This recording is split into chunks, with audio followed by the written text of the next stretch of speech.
Welcome to North Georgia News Now. I'm Beth Bird. Coming up today in local news, the Dalton Board of Education is set to announce finalists for the system's next superintendent. Economic development status has been renewed for Whitfield County Schools. Chatsworth police are warning the public against a rise of scams. A Chatsworth store worker has been sentenced after his affiliation to a car crash. In state news, a recent bridge collapse has Georgia and other states re-examining infrastructure. The Georgia Public Safety Commission is in discussion regarding Georgia's power capacity. Savannah's new ordinance rules guns must be secured inside empty vehicles. And later, Shane Franks is here to share WDNN's community calendar. But first, here's your local weather. Today's local weather is brought to you by Built Well Bank.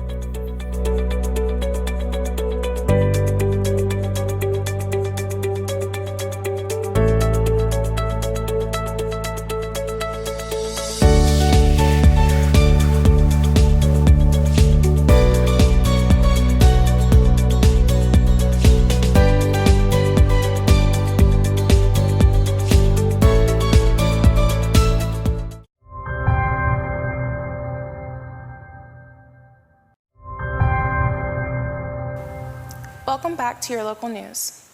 The Dalton Board of Education is set to name its finalists for the school system's next superintendent.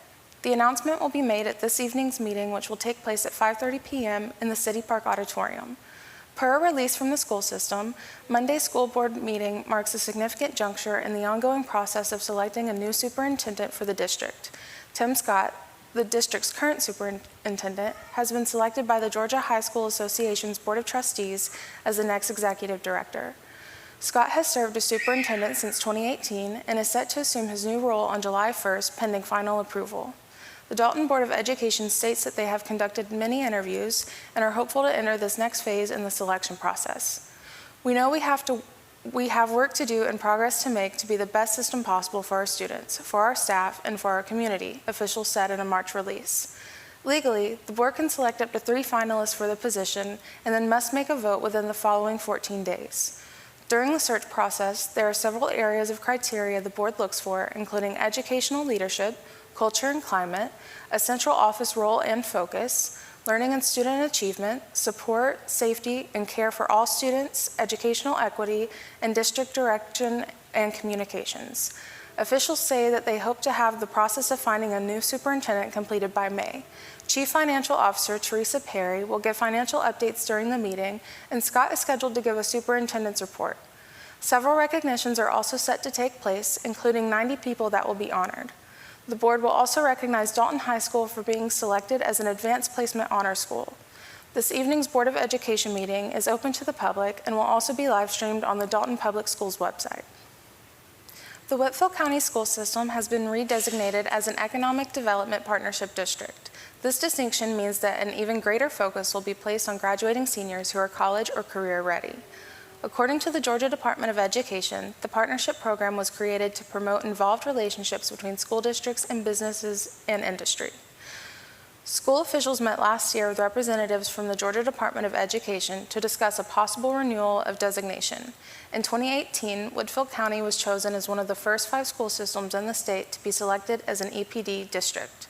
The Georgia Department of Education CTAE division assesses 6 different areas of criteria when approving reviews and renewals. Whitfield County was marked as excelling in 4 areas and executing in the other 2 areas. School officials have been happy to see the results. Barbara Wall, the department's deputy superintendent for CTAE, shared the division's appreciation of the Whitfield County school system. The role Whitfield County Schools serves in local economic and workforce development efforts in your community is evident, defined, and performed at a high level, Wall said. Many have been instrumental in helping the system retain its designation. David Moeller serves as the Career Technical and Agricultural Director for Whitfield County Schools, as well as the CEO of the Northwest Georgia College and Career Academy. Moeller credits the system's renewed distinction in part to its business partners such as Shaw Industries, Mohawk Industries, Dalton State College, Dalton Utilities, Hamilton Healthcare System, the Whitfield County Fire Department, and many others. Moeller also highlighted the efforts of the school system's high school work-based learning coordinators, including Lindsay Douglas of Kahula Creek, Robin Rhodes of Northwest Whitfield, Stephen Smith of Southeast Whitfield, and Angie Dashler, Whitfield County CTAE Specialist. Moeller also recognized the Greater Dalton Chamber of Commerce for helping keep the focus on economic development throughout the school system. Mike Uten, superintendent for Whitfield County Schools, said one of the system's primary missions is to make sure that when students leave us, they are college or career ready. According to Uten, workforce development and education are important in achieving this goal. He said the CTAE is also essential in helping students be ready. Chatsworth Police Chief Josh Etheridge is warning the public about phone and internet scams. Etheridge has noted an increase in local individuals being targeted by scammers. Etheridge says some of these scams can be costly for the victims. Once someone falls for a scam, their money is likely gone for good, and there is just about no way for them to get their money back, he warned. One scam Etheridge pointed out is a common telephone scam. The caller claims a member of the victim's family is in jail and needs money sent. The victim is then asked to purchase a gift card and provide the card information to the scammer. Etheridge says another common scam is to tell someone they have won a large amount of money. According to Etheridge, scammers play on the emotions of their targeted victims, including people who may be lonely and seeking companionships, and individuals who may be older in age. Anyone who believes they have been a victim of a scam is encouraged to contact the FBI. A former convenience store worker in Murray County has pleaded guilty to 2 counts of the sale of alcohol to a minor. Ram Vijay Das, age 45, appeared before the Murray County Superior Court in relation to an incident that occurred in 2021. According to the Conasauga Judicial Circuit's District Attorney's Office, Das sold alcoholic beverages to Seth Mathis and 2 other individuals who were all under 21 years of age. The DA's report states that he did not ask for proof of age. 2 hours later, in the morning hours of June 9, 2021, Emery Kilpatrick was killed when a vehicle driven by Mathis crashed on Grassy Mountain. Mathis was convicted by a Murray County jury in 2023 for vehicular homicide, reckless driving, and making false statements. He was sentenced to 20 years with the first 15 years in confinement. According to Judge Minter, Dawes was sentenced based on a negotiated plea. He will serve 24 months with the first 6 months in confinement and the remaining time on probation. When we return, I'll share some state news. Stay with us.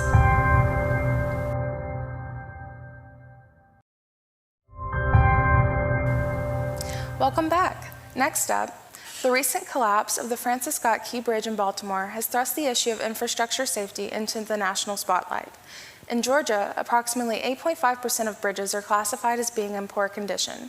When a bridge fails, it endangers lives, severely impacts traffic flow and daily commutes, and disrupts the supply chain.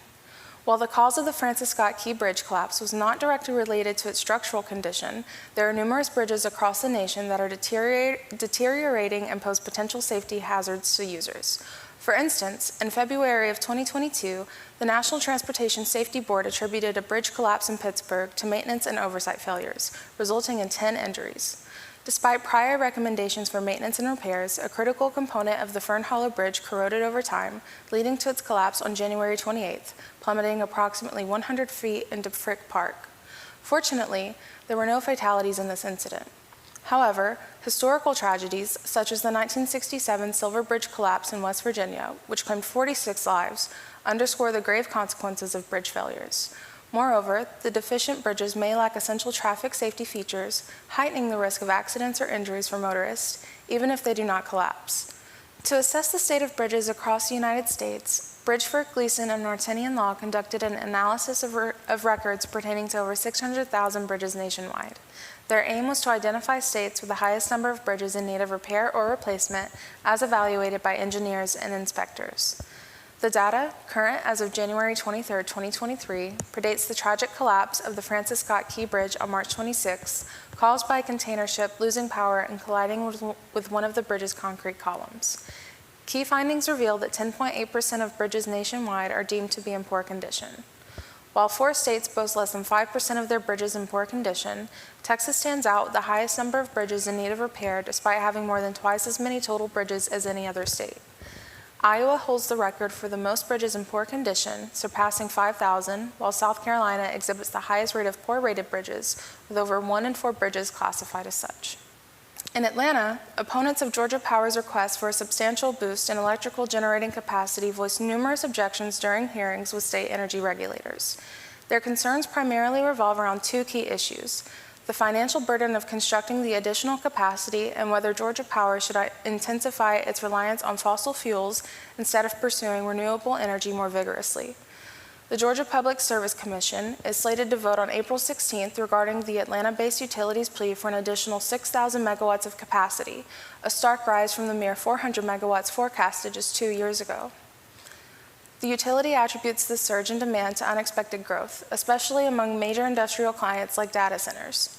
Representatives from environmental and consumer advocacy groups, including some who endorsed last month's agreement and others who did not, favor aspects of the deal focusing on expanding battery storage capacity. They mainly support projects at Robins Air Force Base and Moody Air Force Base, which are expected to generate 500 megawatts of power. Meanwhile, the agreement also outlines plans for new distributed energy resources like rooftop solar and demand response initiatives. However, opponents are critical of proposals to increase fossil fuel usage, including plans for 3 natural gas or oil-fired turbines at Plant Yates and power purchasing agreements for oil and gas. They argue that neither the Plant Yates project nor the PPAs are necessary at this time. The financial impact on Georgia's power customers is another major point of contention. While Georgia Power asserts that the revenue from the new capacity would outweigh construction costs, opponents remain skeptical, questioning whether customers will genuinely benefit financially. Ultimately, the decision rests with the PSC, which faces a complex balancing act between meeting growing energy demands, promoting sustainability, and ensuring fair costs for consumers. Savannah, Georgia's largest coastal city, is implementing a new ordinance pertaining to guns. The ordinance passed on Thursday and will require guns left in empty vehicles to be securely stored and for the vehicles to be locked. Savannah Mayor Van Johnson says the ordinance is in an effort to cut down on gun thefts from unlocked cars. "We are not trying to take anybody's guns," Johnson said.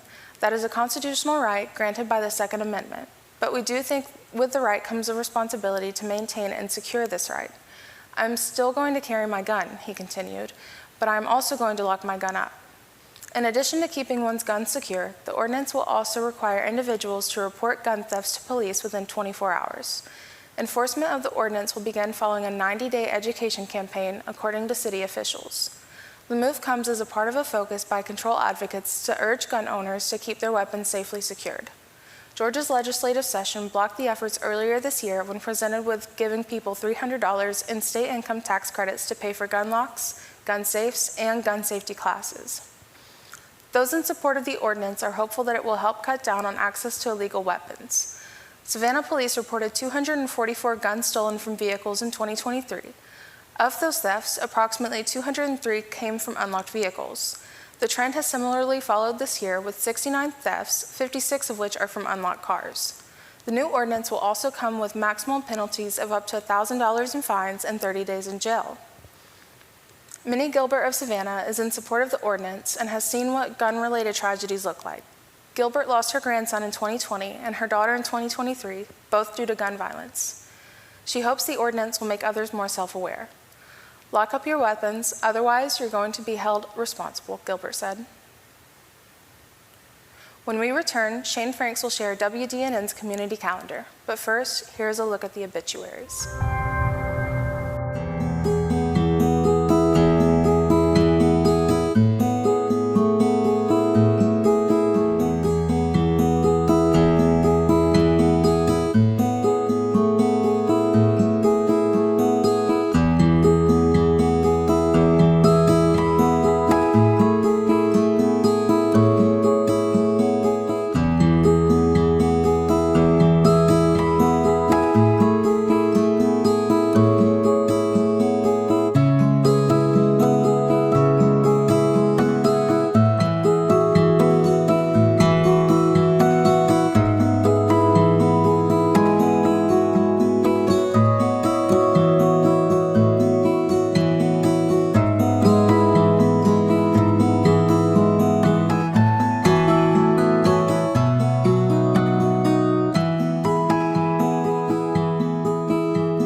Welcome back. It's time for WDNN's Community Calendar.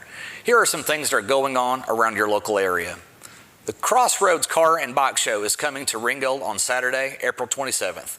Located at the Colonnade on 264 Catoosa Circle, this event invites all car, truck, Jeep, and motorcycle enthusiasts to enter the show. The event will begin at 9 a.m. and will run until 3 p.m. and is free for all spectators. This event will have numerous vehicles, food vendors, raffles, prizes, auctions, and much, much more. For those wishing to register their vehicle into the show or to learn more information, email crossroadsunity@gmail.com today. The Creative Arts Guild, located at 520 West Wall Street, will host Art and Soul with a Sculpture Garden stroll on Saturday, April 27th from 11 a.m. to 2 p.m. The event will have brunch, live music by Soul Candy, raffles, a cork pull in celebration of International Sculpture Day, and in support of our arts and education programs. Tickets are $60. For more information, call 706-278-0168 or visit www.creativeartsguild or the Guild's Facebook page to learn more. Keep Dalton Whitfield Beautiful is hosting a volunteer Earth Day cleanup event on April 20th from 9 a.m. until 12 p.m., located on 1754 Mill Creek Road. This event is focused on doing a massive litter cleanup along the Mill Creek as it's covered in litter due to it being a busy road in a rural area. With your help, the road could soon look clean and beautiful once more. There will be snacks and supplies for this event, and there will even be some special prizes for those with a competitive nature. For more information, or if you want to volunteer at this event, call 706-278-5001 or visit http://www.keepdaltonwhitfieldbeautiful.org today. The Creative Arts Guild, located at 520 West Wall Street, will host a workshop titled Expressive Painting in Acrylics with Bradley Wilson on the 19th from 11 a.m. to 2 p.m.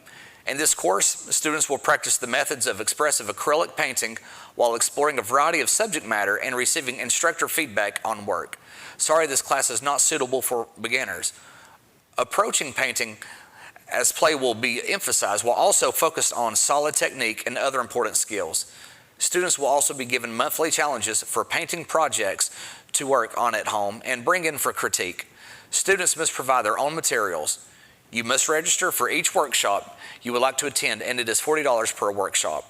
For more information, visit www.creativeartsguild.org, the Guild's Facebook page, or call 706-278-0168. If you'd like to submit information on your event for North Georgia News Now Community Calendar, send an email to info@wdnntv.com. That's it for this edition of North Georgia News Now. Be sure to visit us on Facebook, YouTube, Instagram. Thanks for watching. Stay local. Stay blessed.